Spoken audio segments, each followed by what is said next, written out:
Whose culture is it anyway? I have Asperger's and found a friend in my first drama course. I'm a young writer responding to issues of homelessness. I'm a Polish migrant worker and discovered the Belfast mellow for the first time.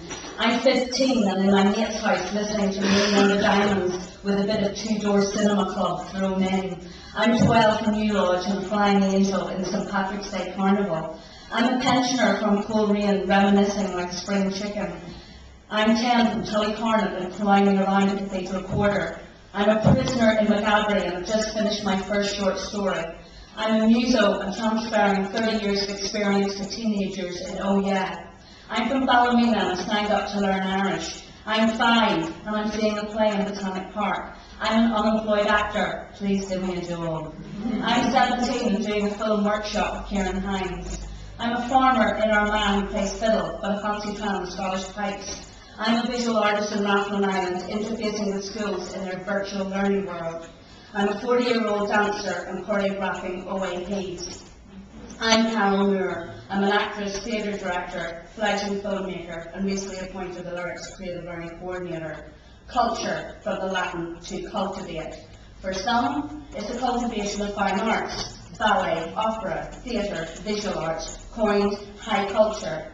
So does that mean there is low culture? It seems there is. Personally, I would rather let the academics and art critics argue over definitions and get on with making it, enjoying it, and facilitating it. But from where I'm sitting, they're not mutually exclusive. The bigger question is, why do these definitions exist? Are the definitions there to actively exclude or include? Are they there to make someone feel superior because they can articulate the aesthetic of the painting or entangle the musical themes in the symphony? Is it because some can't afford it? Or is it assumed many wouldn't understand it? Is it about power and control and possibly about ownership of art and the experience? Perhaps the definition should be about pleasure. It's the pleasure of creating. A painting, a novel, a musical score, a play, a poem.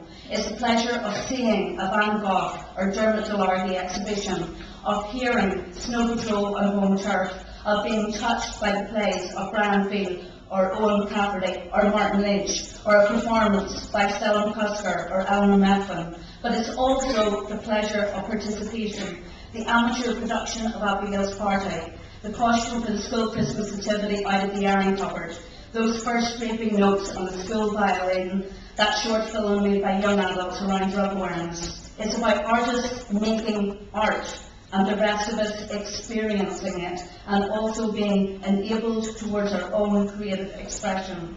That creative expression will and does involve demonstrating and sharing your knowledge, beliefs, attitudes or values, and in the form or medium most appropriate for you. And yes, it is anthropological. It is how people globally wish and choose to express themselves, past, present and future, as they develop their sense of self and their sense of themselves in the world and in their communities. Whose culture is it anyway? Everyone's. In the words of Sid Vicious, you just pick up a chord, go twang, and you've got music. And in the words of film star Bette Davis, I'll play with it first and tell you what it is later. High or low culture, both can have mass saturation, both have huge commercial value, and both meet the appetites of their audiences. And yes, I think both can equally question and challenge their audiences. It just depends on the questions you're asking. Culture is fluid. It flows, meanders, reaches intersections, dead ends and cul-de-sacs, but it also diverts, creates tributaries, sometimes merges, and always reaches the ocean! Yeah!